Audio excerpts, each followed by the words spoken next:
হাই বন্ধুসকল, এয়া আমাৰ ঢিঙৰ বাবা সমাজৰ আজি তিননাথৰ কীৰ্তন। তাৰে আমি সন্ধিয়া প্ৰসাদ বিতৰণৰ আয়োজন কৰি আছোঁ।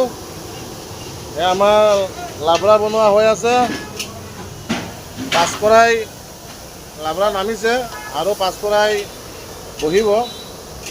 তাৰে এটা বহিছে আৰু এটা পদ্ধতি চলি আছে, এইটো বহিব আৰু এইফালে আৰু এটা বহিব।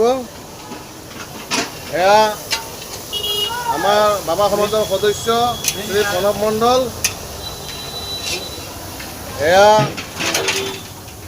আমাৰ বাবা সমাজৰ সদস্য শ্ৰী অভিজিৎ দাস,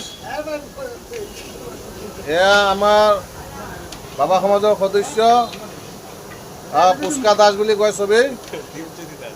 এইজন আমাৰ বাবা সমাজৰ সদস্য, তেখেতৰ নামটো হৈছে মই নাজানো, সঞ্জু গুপ্তা। এয়া আজি দুপৰীয়া হৈছেহি। এয়া চাওক, আমি বনাই পেলাই ৰেডি কৰি আছোঁ। যিহেতু আমাৰ সন্ধিয়া 7 বজাৰ পৰা আমাৰ প্ৰসাদ বিতৰণ হৈ যায়।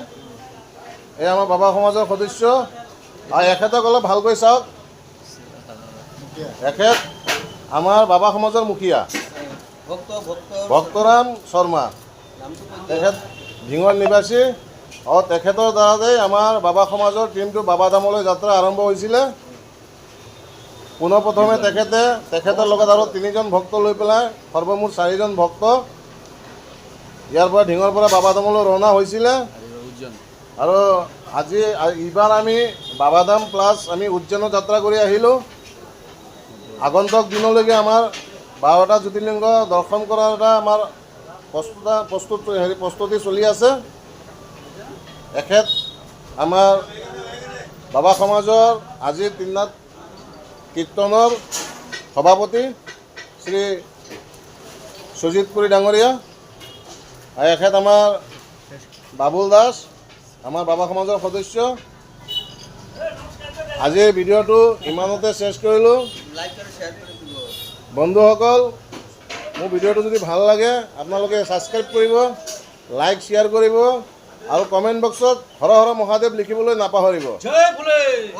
ধন্যবাদ।